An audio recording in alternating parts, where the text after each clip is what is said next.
So there's this thought experiment that runs like this. Say you have a time machine, and you have the option of going back in time and finding Adolf Hitler while he's still a baby and killing him. Would you do it? Should you do it? I think the thought experiment is often taken to be a fairly standard illustration of deontology versus utilitarianism, where the deontologist is thought to say, no killing innocent human beings no matter what. And the utilitarian is supposed to say, yes, for the greater good, go back in time and murder baby Hitler.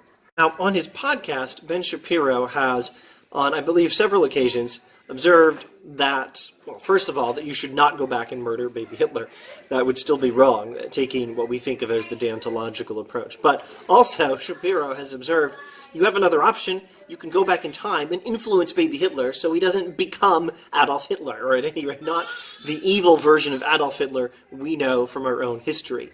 Now, maybe the first observation we can make on this is that Shapiro is pointing us past a very simplified deontology versus utilitarianism dichotomy and pointing out that there are other things. There are, in fact, things that involve character and virtue. There is such a thing as an adult human being affecting a child, raising him in a way that influences him to have good character. This is what we think of as virtue ethics. Shapiro is implicitly telling us to step outside a narrow, oversimplified dichotomy of deontology versus utilitarianism and consider some virtue ethics. As it turns out, the same thought experiment essentially has worked its way into science fiction film on 3 occasions that I know of, all quite recent. You may recall from Avengers Endgame, very minor spoiler here, that Rhodey, War Machine, says, well, if we can travel in time, why don't we go back in time and find baby Thanos and kill him? Isn't that the best solution? And the take the high road approach, the no killing innocent people approach, is taken by Banner / Hulk, where he says, first, no, that's horrible, and second, that's not even how time travel works, at least in this particular story.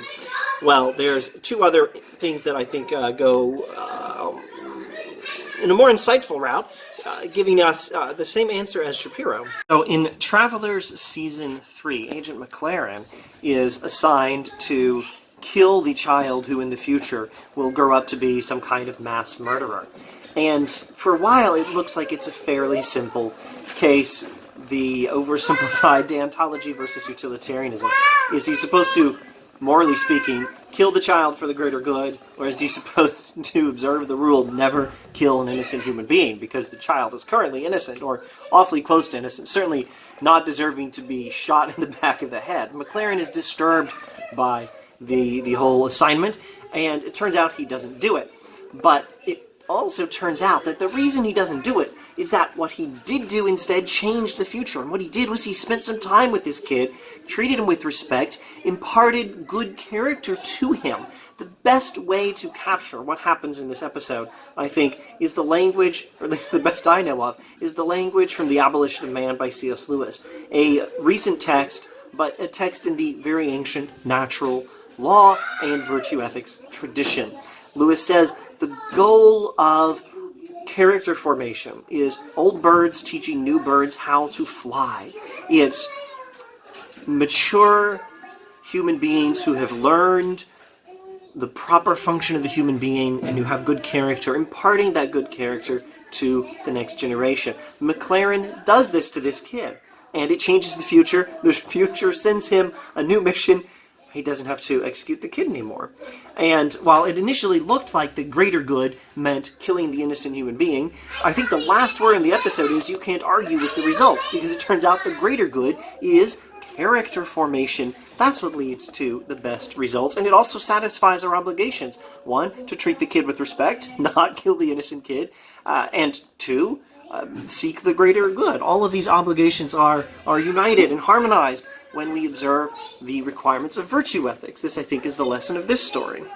And then finally, in 12 Monkeys, I believe it's season 3, our heroes have the option of killing the child who they are pretty sure will grow up to be the witness, the guy who runs the army of the 12 Monkeys, the guy who is responsible for destroying the world.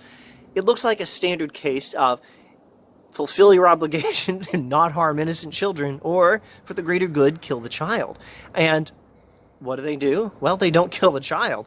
It turns out one of them is the father of the child, one of them is the mother of the child, and another character we never get to know very well, but who's really crucial to the story, turns out to be the teacher and the mentor and the friend of the child.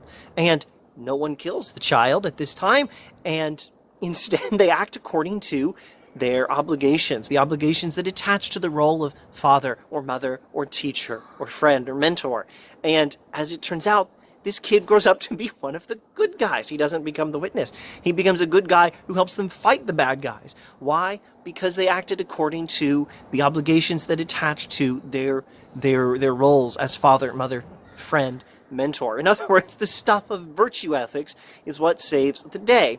And it turns out not to be any sort of a problem for deontology. They're still acting according to their obligations, the obligations attaching to their roles as father, mother, friend, teacher, but also the obligations to protect the future, to act for the greater good, and their obligations to seek the good of innocent children instead of killing them.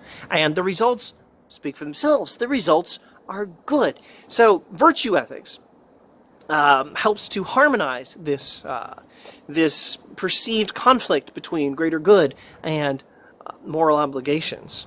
At least that's what these stories tell us. That might be the lesson we're supposed to get from all this. And if that's not the lesson, at least there's this lesson: sci-fi and philosophy are meant for each other. The thought experiments of science fiction and the storytelling of good science fiction and the insights of moral philosophy go together very well. These things were made for each other, which is why I have the Sci-Fi and Philosophy playlist on my channel.